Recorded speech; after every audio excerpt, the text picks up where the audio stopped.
Hi, if you'd like to speak with Gravitas, if you'd like to ensure that when you have something to say, that you are speaking with your authentic voice, that you hold the room, then this video is for you. This is the third in the series. The first one was all about brain fog or loss of verbal recall and how to manage that in the moment. Then the second one was about that difficult balance between vulnerability and retaining your credibility, especially with those menopausal symptoms that seem to come and take away all of that in a moment. And we talked about how to make sure that you feel comfortable and in control. But today we are going to be talking about Gravitas. And I am joined today, as always in this series, by Emma Wainer, the amazing Emma. She is an executive voice coach. She works mainly with women, those women who are just on the cusp of the C-suite or in the C-suite, or they are entrepreneurs who are just at the point that they are scaling their business, that they are thought leaders. So we are really lucky to have Emma here today. So welcome, Emma. It's lovely to see you. Thank you, Kate. It's great to be here. Right, okay, so let's dive straight in. So gravitas is something that we often see as a male attribute. It's not something we tend to think of as a female attribute, which is a load of old tosh, obviously. We also have a thing about how we actually project our voices in an authentic way, because what we want is when we are in those positions, when we're holding those meetings, when we are under pressure, that we actually hold the room, that we are in control of the room. And that's so important, especially for menopausal women, because it comes at that critical point in our careers when we're really pushing into that senior level. So it's that kind of amazing point in our career that we hit the menopause just as we're moving into the C-suite or those senior positions.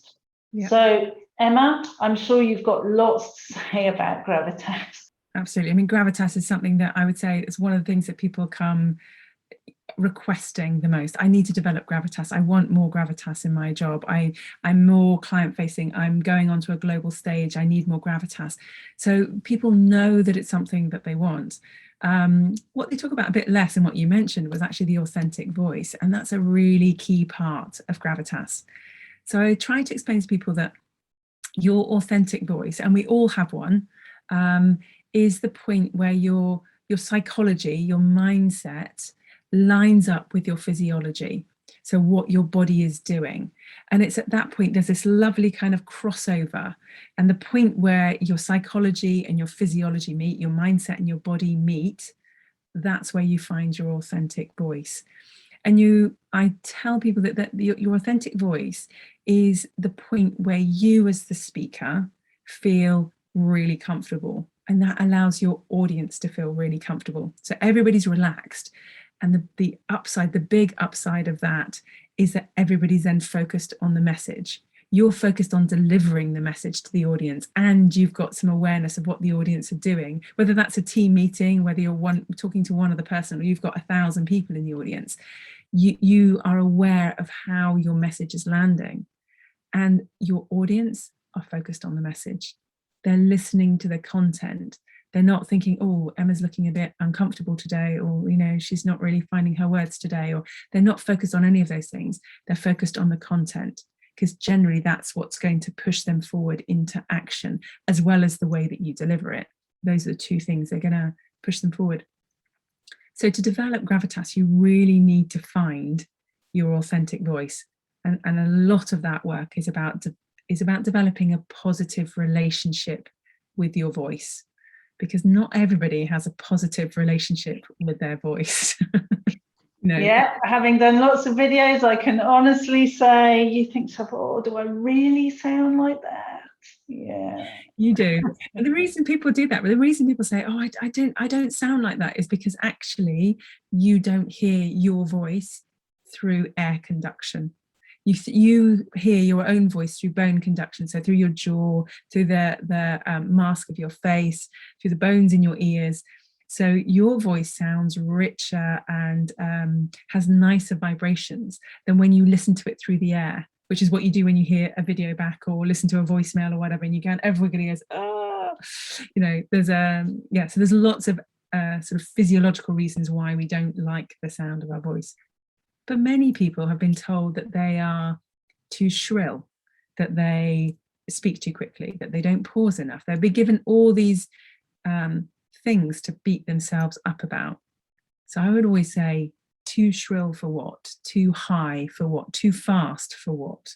First of all, so question, what are we comparing it to? But women are at a slight disadvantage in that our vocal folds are significantly smaller, our throats are smaller than men. And men's voices are naturally deeper. And we have this mammalian brain reaction to high-pitched sounds. So higher pitched sounds cause us to think about danger. You know, if you think about it, screams, children crying. So things that need looking after, things that are dangerous, fire alarms, car alarms, they're all squeaky high sounds. So we have this sort of mammalian reaction to higher sounds. We see them as either danger or they're childlike and we disregard them. So there is a biological disadvantage for women who have higher voices compared to men who have lower voices. I don't know if that's something that your clients say to you, that they feel like they're being disregarded because of the sound of their voice. Amongst other things. Yeah, I mean, we are at a disadvantage because the perception is, societal perception, as with so many things, is that the male deeper voice has greater authority than a higher female voice, which of course is untrue, but our social perception is that. So we are in the disadvantaged position before it starts, because they're the rules we're given as we grow up. But that's not the reality of life. And it certainly isn't the reality these days, where more and more women are holding the senior positions, they're in a position of power, and therefore their voice, whatever that might be, is the voice that holds authority. And it's about changing that mindset, first of all, isn't it? It's about saying that whatever my voice sounds like, I'm in the position of authority, and what I say is the issue here. Yeah. It's not so much that my voice isn't male. Yes, absolutely. There are, you know, let's bust this myth, Kate, because there are millions of incredibly successful women who have, to all intents purposes, quite high, quite what we would be ubiquitously described as a girly voice, and they are incredibly successful. Now, the difference is they might have a high-pitched voice, but it's embodied. It's coming out of their body. So they might be particularly small.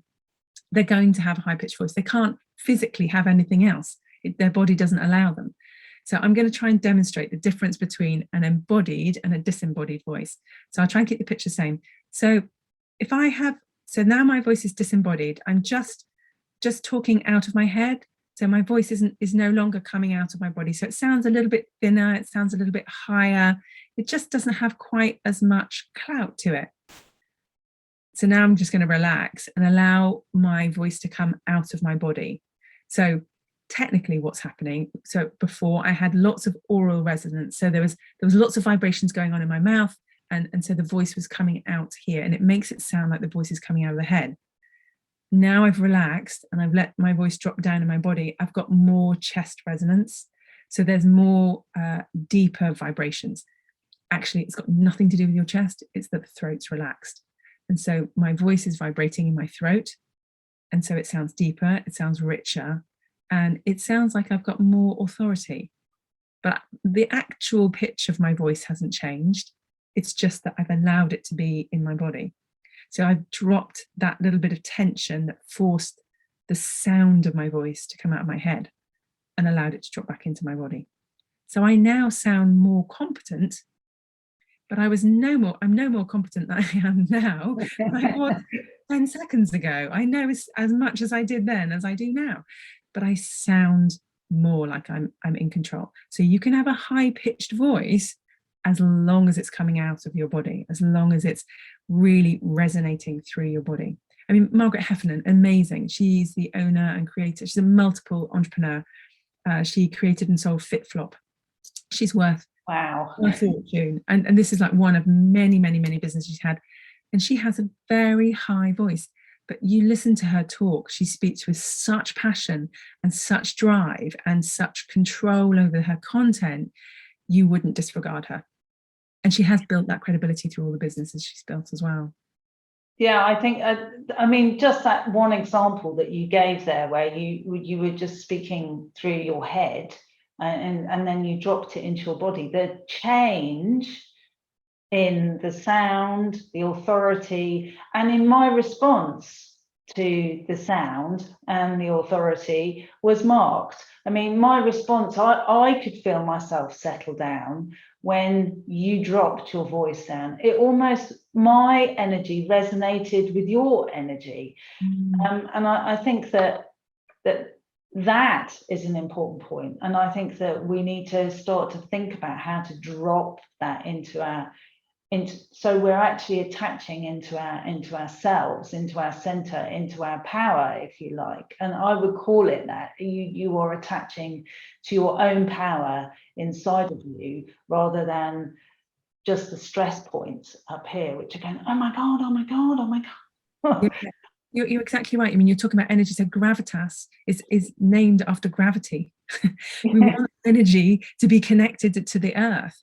And when we're stressed and when we're tense, that energy comes up. It moves up into our chest because our breathing gets shallow and our thoughts are kind of racing at 100 miles an hour. And it's very difficult to problem solve, to be in charge, to have control when the energy is all up here, because you literally don't have the space to think. And when you do speak, it's coming out in a rush and it's all kind of tumbled together. Just by thinking and taking that energy back down, giving yourself a pause and breathing will give you more gravitas. There's a saying that the person who's silent in the room has the most power. And it's true, because they're listening, they're observing, they're taking in information. And when they do speak, you listen. If I say to people, if you feel like you're losing control of the room, because sometimes we're in these meetings and things kind of get a bit out of hand, you're losing control. The temptation is to go, hang on a minute, chaps, hang on, we need to gather it all back together. Your energy is going up, your voice is going up, it's becoming a bit more disembodied because you feel like you're losing control. Whereas if you just sit there, take up the right kind of space, sit there and say nothing, eventually everyone's going to kind of turn and look to you and kind of go, oh, she stopped talking. Hang on, what's going on? Because you've broken the pattern and you've maintained control. You've contained that gravitas, that sense of, you have grace under fire. That's what gravitas means, having grace under fire. So being in control, having that silence, getting everybody wait and turn and look at you, and then continue is really important. And I think for so much in menopause, that is so important, that grace and control, because so many symptoms can make you feel unnerved, can kind of put your energy off center, can make you feel anxious, can make you feel as though you no longer are the person in the room. So giving yourself that grace, and grace is such a good word, because it has that sort of physiology attached to it, doesn't it? So we can have that sort of grace in the moment, settle our own energy, and then speak. And I think one of the most famous stories about women and gravitas has to be Margaret Thatcher. I mean, for goodness sake, love her or hate her, and she is Marmite, you one or the other. Who she was told that she had to lower her voice because her voice was too high pitched and shrill, that she had to lower her voice in order to gain success, and she did that. And at that point she started to really gain success. What is worrying about that is what it says to women is that they are that their voice is not good enough, it's not right, it doesn't gain the control, that they have to change in some way to be more like a man. And I think that that's disingenuous, really, and it's wrong, but it's absolutely, you don't have to be more of something that you are not in order to succeed. It's about being who you are. Absolutely, it's really important. I mean, what she was forced to do was literally force her larynx further down in her throat. It's really, you can do it, but it's really uncomfortable, and it's very painful, and it's really bad for you. It causes so much tensions in other spaces. It's really not a good idea. And absolutely, basically, she was told you're not enough, as you are, with your smarts, whatever, you're not enough. You've got to be something else as well. And so that meant there was somebody who was saying, you're wrong. There's something wrong about you that needs fixing. And now, if we go back to that idea of, that the authentic voice is that moment where your psychology lines up with your physiology, you've just blown that psychology, because the psychologist is going, well, I'm not enough. I'm wrong. Yeah. That's just not helpful at all. So accepting that you maybe have a higher voice, or accepting that during menopause that actually it's going to deepen, it's going to, because your vocal folds get thicker and wider, so it might deepen. It's like, well, actually I sound different now, but just accepting that that's how your voice is will release these extraneous tensions, these tensions that you don't need, that are helping the voice to sound disembodied, and actually just letting go will allow them to drop back down in the body. And you'll sound like you're much, much more in control. I think there's a really important lesson in that you're not wrong. One of the things I say to my clients a lot is everything that you are and everything that you do is enough. It's enough, because you've got to where you are. Now, that doesn't mean you might not want to learn more skills. That doesn't mean you don't want to get better at things. It's not saying that at all. But as of now, as of this moment in time, you're enough. It's okay. And that often helps people just kind of go, oh, yeah, and reground. And that's when they gain that gravitas back, rather than I'm wrong, I should be more, I should be better, which brings that energy up, which is the opposite of gravitas. Yeah. I think that being enough, that recognizing that, you might have a journey to go, but that you have done a huge amount to get to this point, and that you are as you need to be in this moment. You are all that you need to be in this moment, that it is, you are not wrong, you are not less of, you are not in any way insufficient. You are as you need to be in this moment. You have all the skills and the ability to this point. And I think we in one of our earlier discussions, we said that at each point that women are made more senior, and then more senior, and then more senior, they feel as though they've got such a big mountain to climb to the next level, that each level they achieve, that they are not quite enough, that they have to keep going and keep going and keep going. And goodness me, that's why women succeed, is that they are constantly striving and working and being more brilliant than they ever were before. But there has to be a point where you will say, in this moment, I am enough. Yeah, I think one of the really interesting things, and I love the research around this, is that we trust ourselves, we believe ourselves when we're telling ourselves something negative. Okay, now you've got the C-suite position, now you've got to prove it. Now you've got to work even harder every single day to stay here. So we trust ourselves, you're not good enough at this, you don't know enough about that. So we trust ourselves then, but we don't trust ourselves when it comes to the other way, when we go, actually, I'm pretty good at this. I got this one. We don't trust ourselves the other way, which I think is really, really fascinating. It's like, well, you can't have both. Absolutely. So yeah, I think that's really super interesting. But we do tend to, women undermine, we have a slight tendency to undermine our gravitas through our physicality. There's certain things that we will do that will suggest to our audience that we're not quite in control of the situation, or we're not quite in control of the material. So I think that's a really interesting conversation to have about how we hold ourselves and what that says to our audience as well.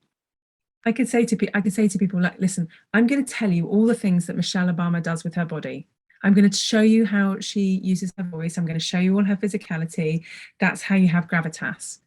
Now, that would be, you know, a really interesting lesson. It'd be amazing to learn.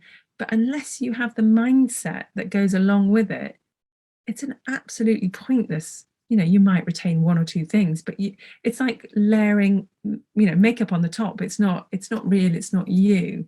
So you've got to have the mindset bit to support the skills and the things that you're doing that create that gravitas. And equally, you could have an amazing mindset. You could think all these, great things about yourself, but unless you know the skills to actually use and when to deploy them, it's not going to help. You've got to have both. It's a real balance between the two. Yeah. And I know right at the beginning of this conversation, we had a comment about pauses. Now, I think pauses are a really interesting point.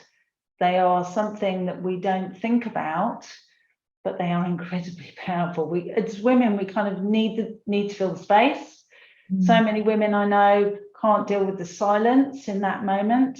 They have to fill the space. And in doing so, they take away some of the gravitas, some of the credibility and that's needed in that moment. Yeah, absolutely. Pauses are really, really important. As I said, the person who pauses the most, who's silent the most, actually generally has the most power in the room. We've all been in those situations where someone says, I see. And just wait, and you're like, oh, what have I done? You're panicking. You want to fill the space, and it's really, really important. Pauses are vital to show that you are in control of the material. So I say to people, the quality of your pause will dictate the quality of your breath, and breath is the power to your voice. So if you don't have enough breath, if you've taken a shallow breath, or it's a bit shaky, then your voice is going to be underpowered. Your voice is going to be shaky. And, at menopause, it's a little bit harder. We need to work a bit harder to have that steady stream of air to power our vocal folds so that we sound confident and competent and calm and in control. So it's really important that we take that time so that we can think clearly about what we're going to say next. If you rush, if I started to speak without pauses and also that I'm gesturing at the same time, I would sound a lot less competent because of the rate at which I'm speaking, because I'm not taking any pauses. And also you can't take in anything that I'm saying. So I was just about holding on there. Imagine that I was talking text. Imagine I was talking data. I was talking action point. You wouldn't have a chance of keeping up with me. So it's really important for your audience that you pause so they can absorb the material, particularly if it's complex, if it's weighty, if it's emotional. Can you imagine saying to people, right, we're going to make redundancies, 50% of you are going to be made redundant, and we're going to start tomorrow morning. So, John, you're going to be you can't do it. No. You've got to have you've got to allow people to absorb stuff. If there's imagery, you have to allow them to absorb. So for your audience's benefit, you need to pause. For your own benefit, you need that deep breath. You need the ability to think about what that next sentence is going to be, and not only what it's going to be, but how you're going to say it.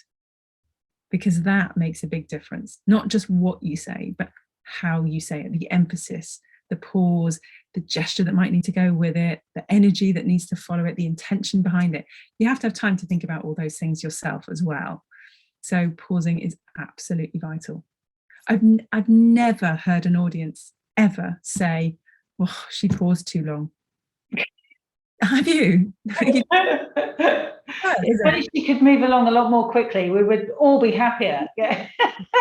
In decades, I've had one single client whose pauses were too long. One. But it's like otherwise, never, ever, ever do I have a problem with people taking too long a pause. So yeah, pausing is vital for yourself and for your audience and for the content to live and breathe. For so many symptoms where you just need a moment to collect, a moment to anchor yourself in where you are, a moment to understand what you want your audience to pick up from the next piece of information, what you want them to take away, what your intention is. So in that moment, it gives you the confidence to say, I'm just gonna pause, and it almost accentuates the point you've just made, and then you can move on to the next point. Yeah, and do you know one thing I noticed there that you did when you paused, you stopped breathing. I did. Yeah. So one of the things I would say to people is, when you pause, don't think of it as a stop. It literally is. It's a cessation, a momentary cessation, and it's going to carry on. So vitally important that you keep breathing at that point. Vitally important. So I say to people, think about the phrase, I can breathe while I think, wait, and listen. So I'm pausing, but I'm still thinking about, I'm still breathing, and I'm still going to continue in a second. Not, I've stopped, because it's different, because that's a tense pause. Yeah. So we do that when we're listening for danger. So if you get, you're in bed, you hear a funny noise at night, you do that stop breathing so you can hear better. Actually, it doesn't help you hear better, but it's something that we do. But that pause, if you're in a room with people, or even on a Zoom, if you stop breathing, they will copy you, because their mammalian brain is going, danger. So they're thinking, oh, there's a dinosaur, the mammalian brain is literally like, there's a T-Rex around the corner, I'm lunch. So that starts to create a tension in the room that doesn't need to be there. So pause and breathe, really, they have to kind of go together. Really important. Embodying your voice, ensuring that you breathe, ensuring that you pause, and being comfortable in your own voice, its tonality, and the sort of that magic space between physiology and psychology. I think that they are such critical points, which brings us into the idea of physicality. So how much space you hold, and that is so critical for women. We make ourselves small, or we can make ourselves hold the room and in our sort of physical presence. And that's what the next video is all about. How to hold your space, how to be in the space, and to take your physical presence into that point where you feel the strength of your voice, you feel the strength of your presence, the strength of your capabilities, that you hold the room in that way as well. So always, please leave a message, please subscribe, and we will see you soon.